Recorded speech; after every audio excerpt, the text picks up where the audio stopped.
hit like and subscribe. You're watching the Marc Lamont Hill official YouTube channel. Peace, family. It's your brother, Marc Lamont Hill. Welcome to Night School. Every night here on the Marc Lamont Hill official YouTube channel, we hold Night School. We break down the most controversial subjects, the most engaged debates, the most interesting topics going on in the world today. And tonight is no different. I know we're starting a little bit late. Y'all know what it is. As I told you, the next couple of weeks are going to be a little touch and go, purely for health reasons. I'm doing the best I can, but I got to be able to get my body into a place where I can sit still for periods of time. And right now, that's not every day is different. So I'm doing the absolute best that I can, man. But I'm so happy to see y'all. I'm so happy to see y'all. Y'all have no idea how happy I am to be with y'all. We're not gonna be here for a long time. I got a night of things to do, and obviously tomorrow's a long day at the JBP. Shout out to my Joe Budden podcast family who watch me on the show. I'm so happy to be a co-host there. So excited to do that. Shout out to my Upfront on Al Jazeera family. We just wrapped a great season with some great clips coming up and some excellent episodes that have been just so much fun to do. And I've been looking at the internet all weekend. I've been looking at the internet all weekend, and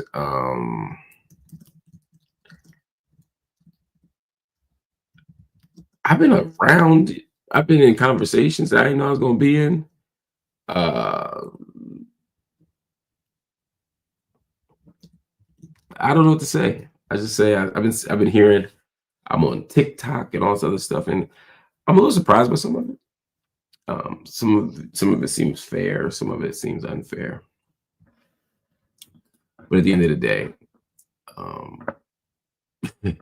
it's been a wild week of conversations on the internet. But again, somebody said, "Nah, don't play naive. You knew you would go." No, I didn't. I had no idea. It was the furthest thing from my mind. If you knew, and they're referring to the now infamous conversation I had with Melissa Ford on the Joe Budden podcast that was released on Friday night. One, I didn't always know that it was going to be released. I wasn't sure. I'm happy that it was, but I didn't know. And I didn't think the public will respond to it the way that they did, to be honest. I didn't. And then today, there is a release of Podwives. Podwives is fire too, yo. I love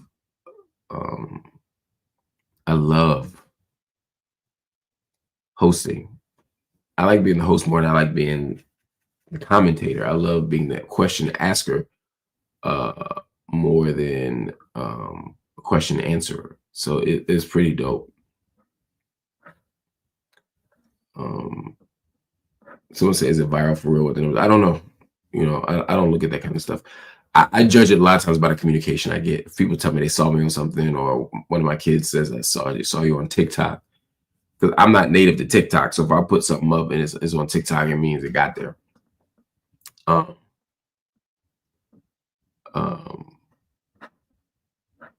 Jazz LP, Dallas's finest, asked Brother Mark, when are you going to upload? You preach on June 10th. I can't find it on YouTube. And then you correct, yeah, June 19th. It's a good question. It should go up this week. The issue is that we couldn't find the video. We only had the audio of the message that morning. We're going to post it, but I thought it was I always think it is better to put the video up, you know. So we were trying to find a way to find it. But it looks like it may not have been recorded for whatever reason. And I noticed that Saint Sabina, the last few extraordinary sermons that were given there weren't videotaped; they were audio only. So there must be a reason, but we didn't know. And that's it. Anyway, there's a lot to talk about. Feel free to put your questions in, super comments, super chats. It's the last day of June, y'all. So we are we wound up June kind of wild. You know, we're going to start July even better. I think we had a little. Anyway, let's get to it. Let's get to it, y'all. We're not going to be here. Let's get to it. Let's start with this story that is sort of driving me crazy. It's frustrating. It's angering for all the reasons that you would imagine. As a matter of fact, before we get there, I'm going to say one more thing. Everybody, make sure, again, you hit the like button, hit the follow button, hit the subscribe button, drop your comments. And we want you to do all of that stuff. I know I'm moving in slow motion a little bit today. My back got me a little stressed and it's got me moving a little slower than normal. But my brain is catching up now. Everybody, hit them comments, hit the like button, hit the subscribe button. If you're so inclined, hit the join button. In the meantime, let's get to it. We got stories that we want to talk about. And I'm going to start right in the United States. I'm going to start right in New York City. They really said deport him. And yes, they're talking about the likely next mayor of New York City. Zohran Mamdani, a Democratic socialist, a Muslim, an immigrant, all the things, just beat Andrew Cuomo in the Democratic primary. Now that, because of all the reasons I just named, would make history. It is a historic victory already, just what he's done so far. But instead of debating his policies, which are progressive, maybe even radical in some cases, whether you're talking about rent freezing, whether you're talking about free bus plans, the Trump allies want to do something different. They want to strip him of his citizenship. They want to literally ship him out of the country. The New York Young Republican Club, these are the culprits I'm thinking about right now, although there are many more. They said that Mamdani is too dangerous to stay. They posted a quote-unquote call to action telling Trump's inner circle to invoke Cold War laws and to deport the man. Their weapon of choice? The Communist Control Act. The Communist Control Act. Y'all even heard of the Communist Control Act? It's a law written in 1954, back when the U.S. was engaged in red baiting. They were talking about communists under your bed. It was all the things that were happening under McCarthy. Anyway, the law has barely ever been used. And it shouldn't be used, and it shouldn't even be on the books, but it's still there. It's one of those laws that you think will never get used, and you don't need to erase it because no one will ever invoke it. Well, welcome to Trump.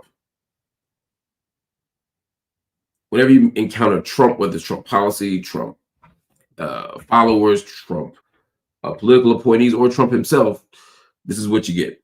They're reaching back 70 years to take down a U.S. citizen. Yes, Mamdani is a U.S. citizen. That's why he's going to be mayor. Anyway, he came to the States. If you don't know about Mamdani, he came to the United States as a kid and became a citizen in 2018.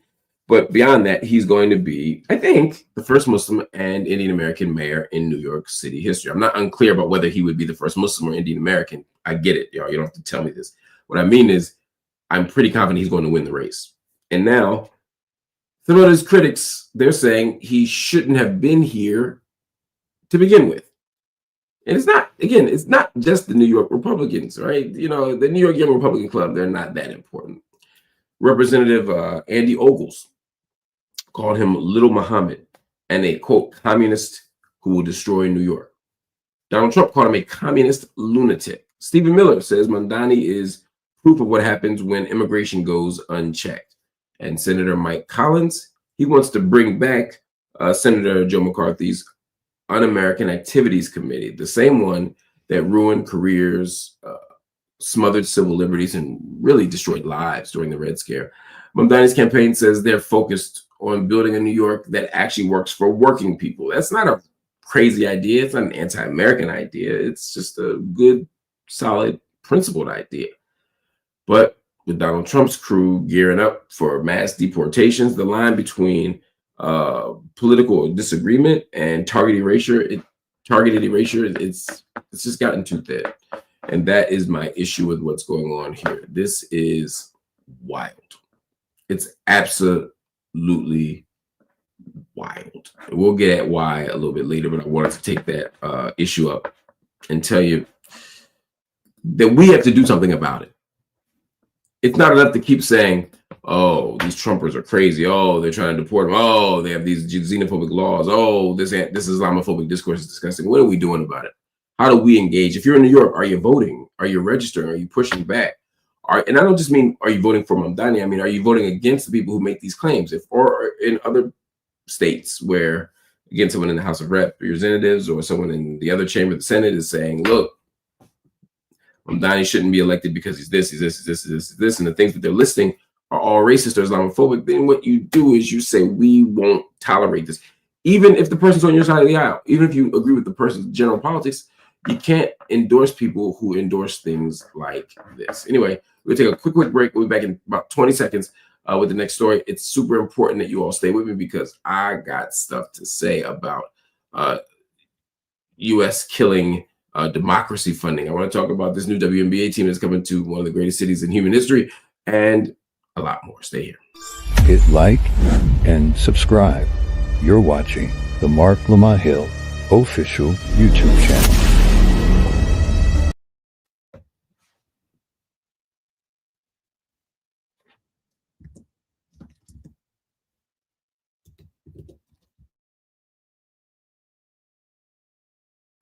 Hit like and subscribe. You're watching the Marc Lamont Hill official YouTube channel.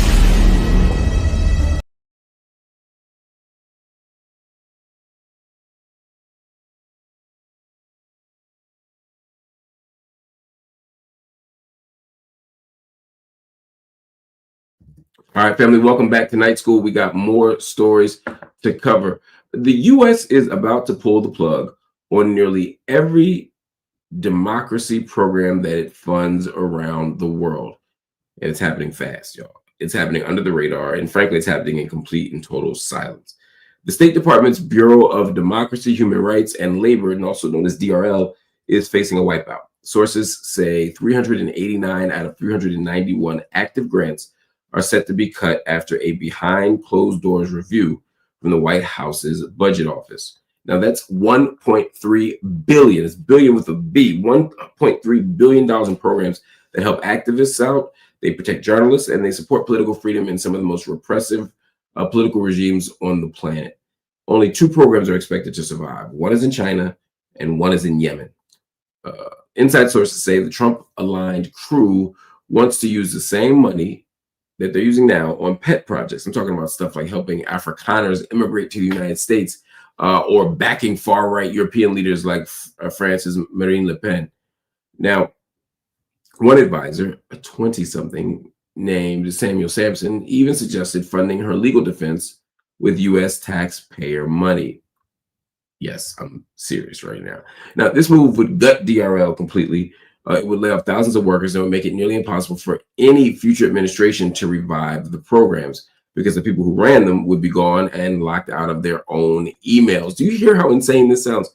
Now, to be clear, this isn't just some foreign charity mission. These programs are how the U.S. has pushed back against censorship, making up words over here, censorship, election fraud, and political repression. Places like Venezuela, Cuba, Iran, even parts of Africa, these activists depended on U.S. support to stay alive. This isn't professional liberation. It's not some abstract philosophical notion of freedom. This is about saving your life. And if the cuts go through, the lifeline disappears, and the U.S. would be turning its back on the very dissidents that it promised to protect. Now, Congress has just a few days to step in. 10 Democratic senators already called out Secretary of State Marco Rubio for pushing the cuts, basically saying he has betrayed his own legacy. Think about all the things with Rubio and Cuba and free speech and liberation, all these things. But unless they act fast, the America First agenda could mean the end of American support for democracy abroad. Now, there's no doubt that the United States already doesn't really rock with democracy like that. We love to talk democracy. We love the pretext of democracy, but the idea of saying that we use democracy as our guiding post, as our North Star, just isn't true when we look at what actually happens in real life. But to see this shrinking, to see the commitment to killing pro-democracy funding around the world says the U.S. not only is in sharp contradiction or stark contradiction in terms of its own promises and ideals and practices in real life.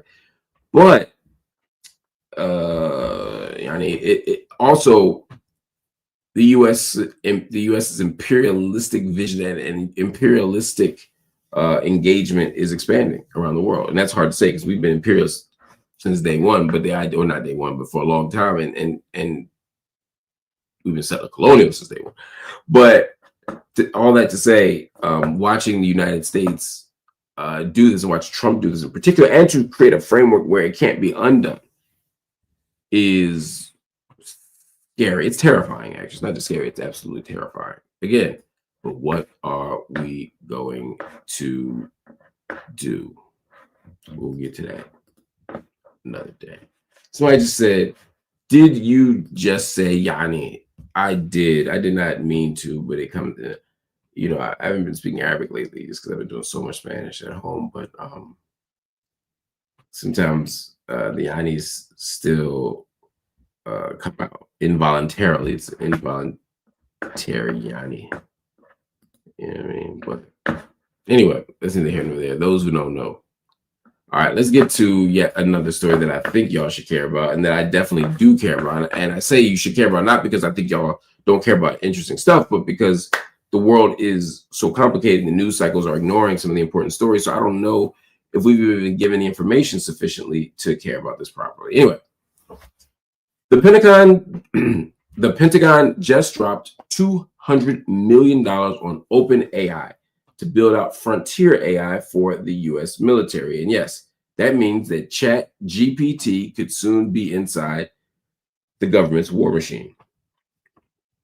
This deal puts OpenAI on contract to help the Department of Defense with everything from cleaning up paperwork to guarding American systems from cyber attacks. It's the first project under OpenAI's new for government push. And honestly, it's just getting started.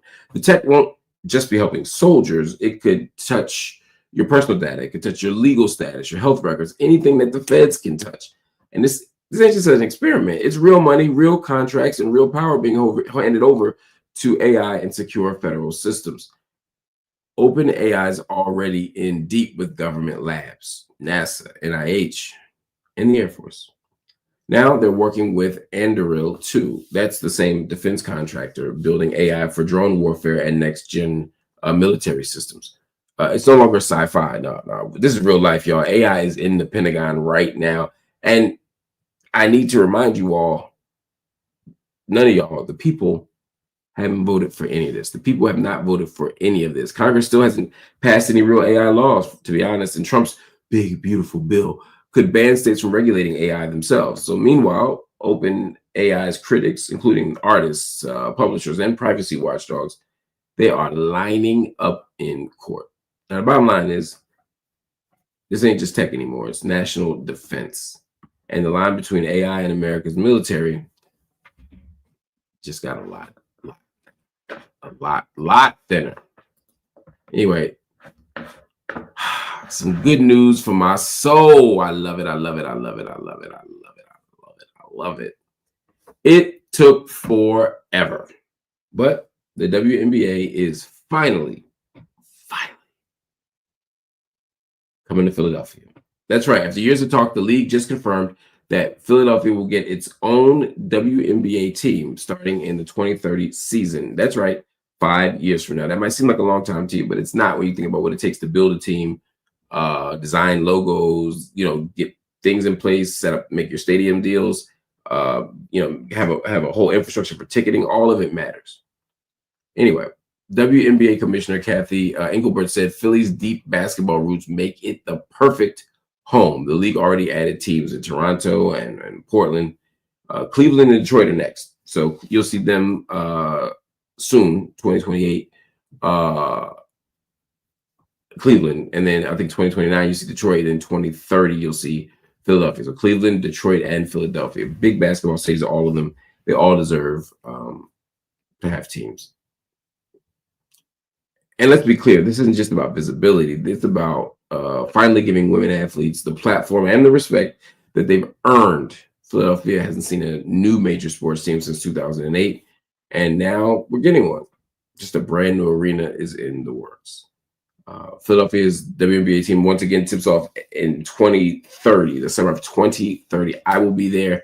Hopefully, inshallah, I'll have my courtside seats, and I'll be able to root on the Philadelphia, whatever their names are, from now until the end of time. I'm here for it, y'all. All right, family. Any other questions from y'all? Any comments from y'all? I don't see any, so I'm assuming hearts and minds are clear. I'll jump back on another time to get, to give rather my own insights on what's been going on the JVP. But we'll catch that another time. I want to thank y'all for watching. Peace.